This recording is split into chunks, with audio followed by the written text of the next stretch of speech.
Breaking bad എന്ന series കണ്ടിട്ടുള്ളവർക്കറിയാം, Walter white എന്ന് പറഞ്ഞ ഈ കഥാപാത്രം മെത്ത് വെച്ചുകൊണ്ടാണ് ഒരുപാട് പൈസ ഉണ്ടാക്കുന്നത്. ഉണ്ടാക്കിയ പൈസ അവർക്ക് കണ്ണും പൂട്ടി അങ്ങനെ ചിലവഴിക്കാനൊന്നും പറ്റില്ല, ബിക്കോസ് അത് ഡ്രഗ്സ് വിറ്റ് കിട്ടിയ പൈസയാണ്. സോ ഈ സീരീസിൽ വാൾട്ടർ വൈറ്റിൻ്റെ ഉണ്ടാക്കിയ പൈസ മൊത്തം വെളുപ്പിക്കാനായിട്ട് ഹെൽപ്പ് ചെയ്യുന്നത് അവരുടെ വൈഫായിട്ടുള്ള സ്കൈലർ വൈറ്റാണ്. ഒരു കാർ വാഷ് ബിസിനസ് തുടങ്ങിയിട്ടാണ് അവർ ഈ പൈസ മൊത്തം വെളുപ്പിക്കുന്നത്. കള്ളപ്പണം വെളുപ്പിക്കുന്നത് മെയിൻലി 3 വഴിയിലൂടെയാണ്. അതിനു മുമ്പ് ഈ വീഡിയോ ക്രിയേറ്റ് ചെയ്തേക്കുന്നത് എഡ്യൂക്കേഷനിലും അതുപോലെ തന്നെ എൻ്റർടൈൻമെൻറ്റ് പർപ്പസിന് വേണ്ടി മാത്രമാണ്. ഈ വീഡിയോ മണി ലോണ്ടറിങ്ങിനോ അതുപോലെ തന്നെ ഡ്രഗ് ട്രേഡ്സോ ഒന്നും പ്രൊമോട്ട് ചെയ്യണില്ല. ബ്രേക്കിംഗ് ബാഡിലെ വാൾട്ടർ വൈറ്റ് എന്ന ഫിക്ഷണൽ ക്യാരക്ടർ ഇതിൻ്റെ ഒരു എക്സാമ്പിളായിട്ട് എടുത്തുവെന്ന് മാത്രമേ ഉള്ളൂ. അപ്പോൾ മണി ലോണ്ടറിങ് മെയിനായിട്ട് 3 വഴിയിലൂടെയാണ്. ആദ്യത്തെ സ്റ്റെപ്പ് പ്ലേസ്മെൻറ്റ്.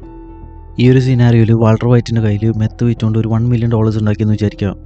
ഈ പൈസയിൽ ഒരു ചെറിയ പോർഷൻ എടുത്തിട്ട് അവരൊരു കാർ വാഷ് വാങ്ങിക്കണേണ്. അതാണ് പ്ലേസ്മെൻറ്റ്. അതായത് ഇല്ലീഗൽ ആക്ടിവിറ്റീസിലൂടെ നേടിയ പൈസ പല വഴിയിലൂടെ സ്പെൻഡ് ചെയ്യാതെ അവർ ചെറിയ ചെറിയ ബിസിനസ്സിലേക്ക് ഇൻവെസ്റ്റ് ചെയ്യും. അതാണ് പ്ലേസ്മെൻറ്റ്. നെക്സ്റ്റ് പ്രോസസ്സ് എന്ന് പറയുന്നത് ലെയറിംഗ് ആണ്. ഈ കാർ വാഷിലൂടെ കിട്ടുന്ന എമൗണ്ടിൻ്റെ കൂടെ ഡേർട്ടി മണി മിക്സ് ചെയ്യും. അതായത് വാൾട്ടറിൻ്റെ കയ്യിൽ ഇപ്പോൾ $1 million ആണുള്ളത്. അപ്പോൾ ഡെയിലി ഒരു കാറിന് $20 വെച്ച് പ്രോഫിറ്റ് കൂട്ടിയിട്ട് ഡെയിലി ഒരു 20 കാർ കഴിക്കാലും $400 മാത്രമേ വരുള്ളൂ. അപ്പോൾ വാൾട്ടറിന് 400ൻ്റെ കൂടെ എക്സ്ട്രാ ഒരു 400 കൂടി ഡേർട്ടി മണി അവരുടെ ആഡ് ചെയ്യണം. അങ്ങനെ ചെയ്താലും $400 വെച്ച് ഒരു വർഷമാകെ 1.5 ലക്ഷം ഡേർട്ടി മണി മാത്രമേ ആഡ് ആവുള്ളൂ. അപ്പോൾ 1 million ക്ലീൻ ആക്കണമെങ്കിൽ ഏകദേശം 7 വർഷം എടുക്കും. അതുകൊണ്ടൊക്കെയാണ് വാൾട്ടറിൻ്റെ ഭാര്യ സ്കൈലർ വൈറ്റ് പറഞ്ഞത്,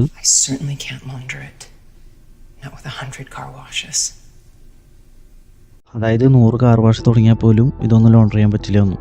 അപ്പോൾ വാൾട്ടറിന് വേണമെങ്കിൽ ഇത്രയും വലിയ എമൗണ്ട് ക്രിപ്റ്റോ വഴി വെളുപ്പിക്കാൻ പറ്റും.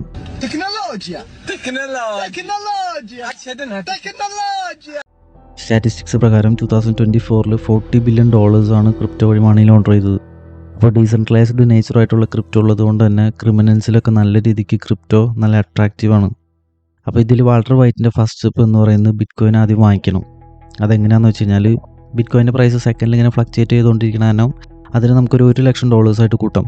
ഒരു ബിറ്റ്കോയിന് 1 ലക്ഷം. അപ്പോൾ വാൾട്ടറിന് 10 ബിറ്റ്കോയിൻ കിട്ടും. അപ്പോൾ ബിറ്റ്കോയിൻ വാങ്ങാനായിട്ട് വാൾട്ടറിന് എക്സ്ചേഞ്ചസിൻ്റെ അടുത്തേക്ക് നേരിട്ട് ഡയറക്റ്റ്ലി ചെല്ലാൻ പറ്റില്ല.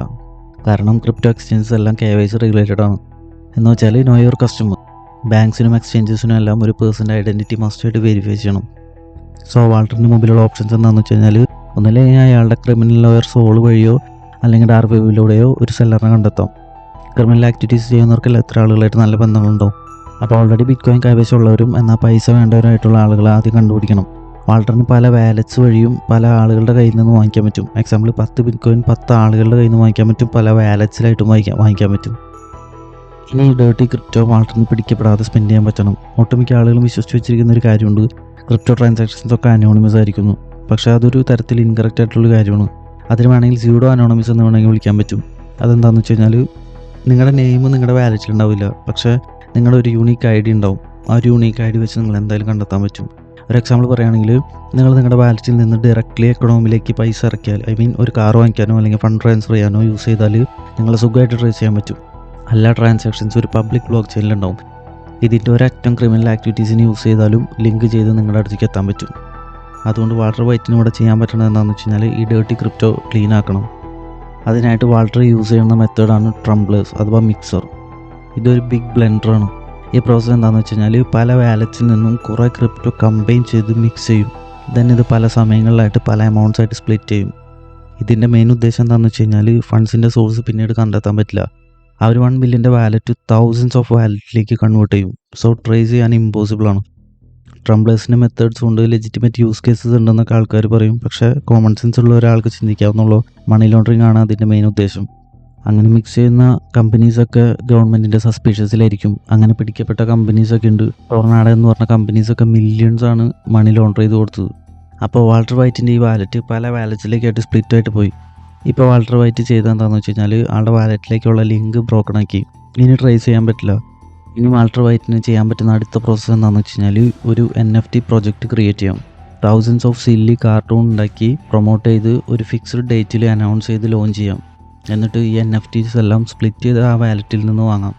ഒരു എമൗണ്ട് ആയിരിക്കില്ല, ആദ്യം ചെറുത് പിന്നെ വലിയ എമൗണ്ടിലേക്ക്. അപ്പോൾ ഫണ്ടിനൊരു സോഴ്സായി. NFT പ്രോജക്ട്സ് വിറ്റിട്ടാണ് ഈ പൈസ കിട്ടിയത്. അപ്പോൾ വാൾട്ടിന് തന്നെ വാൾട്ടിൻ്റെ NFT വഴി ഡേർട്ടി മണി ക്ലീനാക്കി മാറ്റാം. വേറെയും ഒരുപാട് മെത്തേഡ്സ് ഉണ്ട് ക്രിപ്റ്റോ വഴി ലോണ്ടർ ചെയ്യാനായിട്ട്. അതിലൊരു മെയിൻ വഴിയാണ് OTC ബ്രോക്കേഴ്സ്. അത് ഞാൻ പിന്നൊരു വീഡിയോയിൽ ചെയ്യാം. ഇപ്പോൾ അടുത്ത വീഡിയോയിൽ കാണാം.